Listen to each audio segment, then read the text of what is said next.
What's going on, everybody? Game 3 of the NBA playoffs is over as of Saturday, May 7th.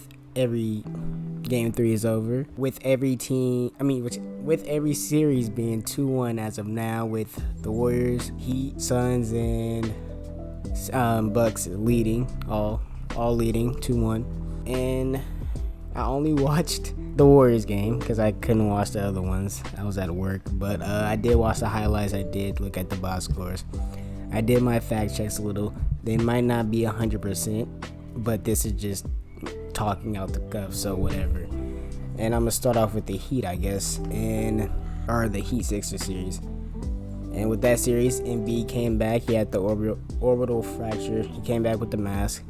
He had 18 points. Not his best game, especially as a MVP, but he coming off an injury. He has to pick up the pace again. But his defensive presence obviously was there because Bam had 9 points. Didn't play well. There was no DJ there tonight, so that was clamped. And most of the Heat played bad. Jimmy Butler except for Jimmy Butler, he had 33, 9 and 9 rebounds, 2 steals. Hero didn't shoot well. He shot 5 for 15, 14 points. And those are only 2 people on the Heat with double digits. And honestly, I do think the Heat might come out. I do think the Heat will win this series still, because they just got a lot of wild cards. They got a lot of guys that can score. They got Max Strus. They haven't played Duncan Robinson yet, but they can get him in. They obviously got Hero, Butler, Oladipo's getting back into rhythm. They got Lowry. There's a bunch of people that could go off on that team. Bam. And I can't say the same with the Sixers. They just have Embiid. Harden is not playing like Harden. He's just been playing so passive lately. He's playing fine. He's playing like an average star point guard, I guess, but he's not playing like Harden. Maxi's playing good. He's playing aggressive. Good thing Embiid is back. And with the Sixers, Danny Green was the one that had the good night tonight. He had 21 points, shooting 7 for 9, only threes. So good for him. Maxey had 21, I believe, as well. And Harden was 17 with shooting 4 for 11.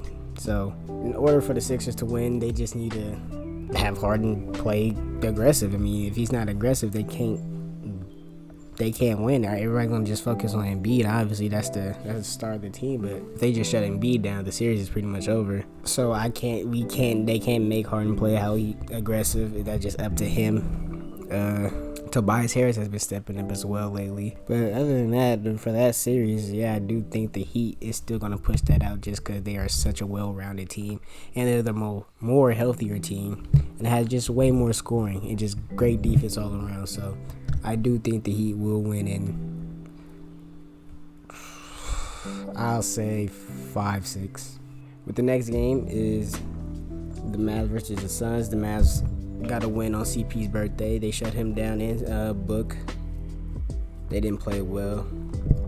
Jay Crowder did, though. They were allowing a lot of they shot like 44% for 3 as a team. The Suns shot 44% as a team, but Jay Crowder was doing his thing. They were leaving him open. Brunson, I'll give him his props. He showed up as well. He was doing good in the first round, but then he disappeared during this series. But he showed up to get tonight. It wasn't a good shooting night. He had 28 though.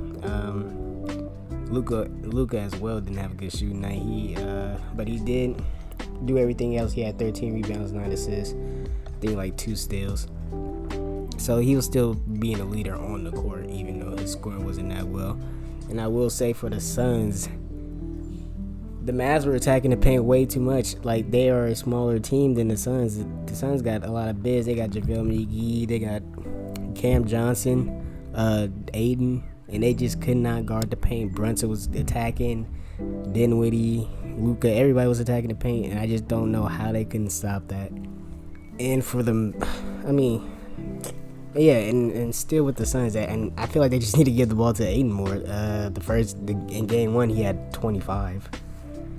And the Mavs, like I said, is a smaller team. Their best big is Dwight Powell and Maxi Kleber. And they're not the best defenders, so just feed Aiden the ball. I feel like that's an easier game than just trying to force shots up. They shot 28 threes and made 13 of them. That's 46%. But if your shooting's off, just feed the ball to the big man. Aiden's not bad in the paint. He's not a Gobert. He can score in the paint on a little guy. So they need to feed the paint more. Jay Crowder did great. Book is gonna bounce back. CP is gonna bounce back, like they always do. Michael Bridges had a bad game as well. I forgot to mention, but he's mostly a defensive player. He's not. I mean, he's good at offense, but he's a defensive guy. He's their defensive guy. So it's good that they slowed him down because he had a 30-point game in game 2, I think. So if they keep him at that pace, I think the Mavs may have a chance. But actually, I don't know. It depends on how they play, on how the Suns play the Mavs. If they're not feeding Aiden, I can see the Mavs winning the series in like 7. Because I mean, Luka. He's gonna do Luka things.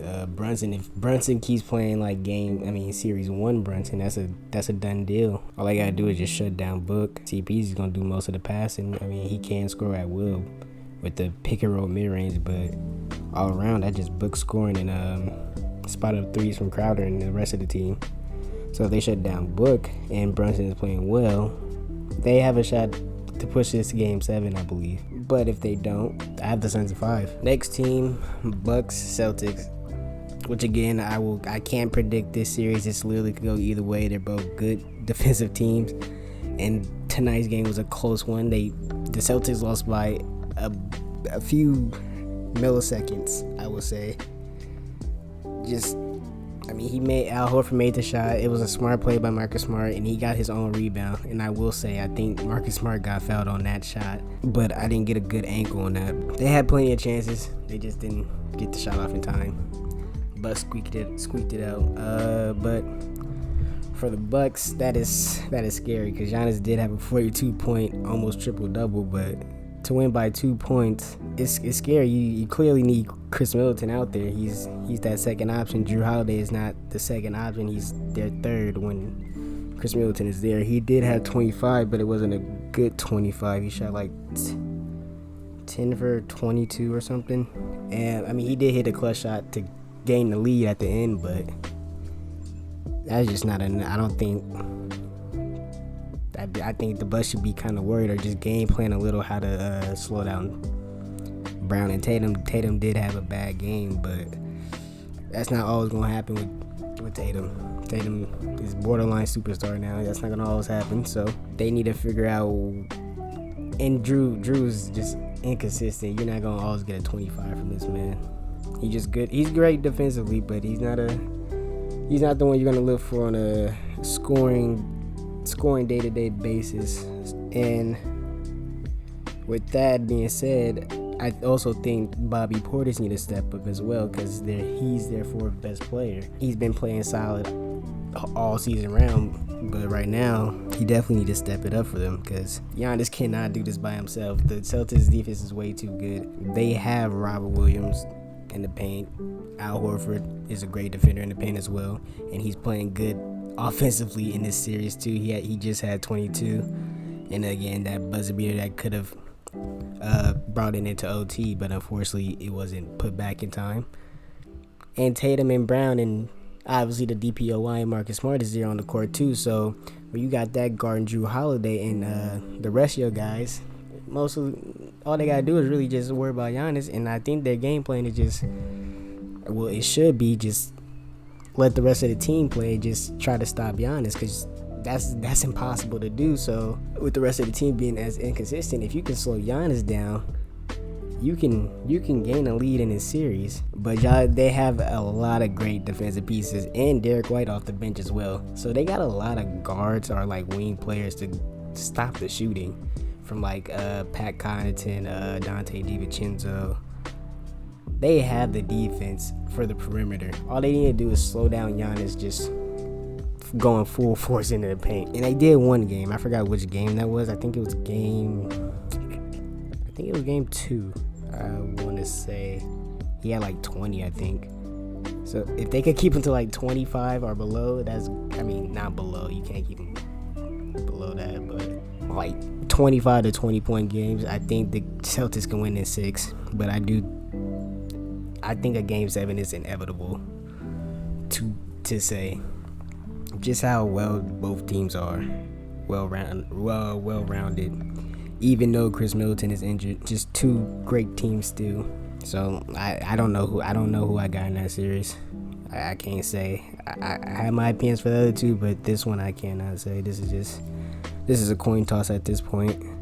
And for the final game, the one I actually finally get to watch was the Warriors Grizzlies. It was a good game, even though the Grizzlies lost by 30. The Warriors, I mean, that was just obviously obvious. The Warriors was going to come out and just stomp on them, really. Show them who they messing with, because especially after that injury too, they had to get the win, especially in the Chase Center. And then also Ja had a knee injury towards the end of the game, which is sucked to say because nobody likes injuries, and that just doesn't make it fair in the playoffs. But shit happens, I guess. But he did have a 34-point performance before he got injured, so he did his thing. Desmond Baines shot 50%, but I feel like he should have shot more. He only took 10 shots. He was 4 for 7 for 3. He hit a good and 1-3, I think, towards the third quarter. Jaren Jackson didn't play very well. He shot 4 for 13, 15 points. Wasn't really well for him. He has been playing good the first 2 games as well. He had a 30-point game the first game, I know that for sure. In the second game, 20-something. So, I mean, the efficiency for the rest of the team, it was just lackluster. The Warriors were just breaking that defense apart.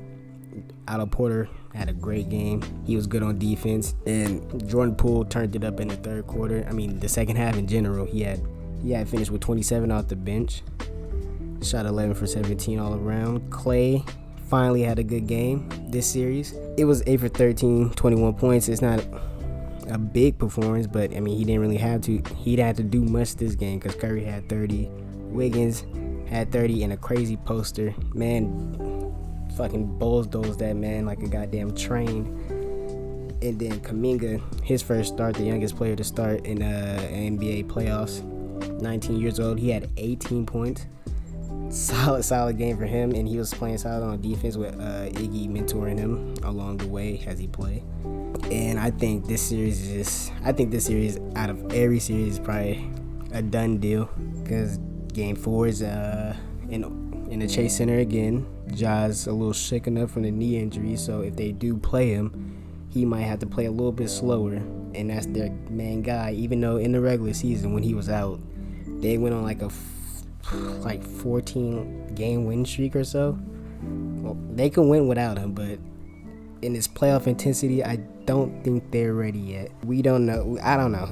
Hopefully it's not a serious injury to where he's out for the rest of the fucking series. Don't think they should play him because he is in the paint type of guy. He's not a shooter. I mean, he can make a shot, but his main play is just get to the basket, which he's great at. But with a knee injury, that is not gonna be fun to play around with, especially in the playoffs, because you're gonna need every single bucket you can, and it's probably just best not to make that injury worse for them. I wouldn't know what to say to being down 2-1 as a coach. Do you sit Ja? Do you play him? I mean, they do have Tyus Jones. He's pretty solid. I mean, he's a solid backup, but if Jaren Jackson is gonna play like this again, and I mean, unless Desmond Baines shoot more shots, I guess, I think it's gonna just be another blowout before going into Memphis. They might win in Memphis, but all around, I just don't think with these injuries and just Dylan Brooks missing this game as well, it's just not looking too good for the Grizzlies. And I think it's gonna be over in 6. I got Warriors in 6, and that's pretty much it. That's all I had to say. That was my little cliff notes, my little summary of what I've seen. Hopefully I could actually watch more of these goddamn games because I've been missing them, which is terrible. As we're getting close to the conference finals, it's a week away. So I do gotta stay ahead of my game with this and keep y'all up to date. But yeah, that's pretty much it.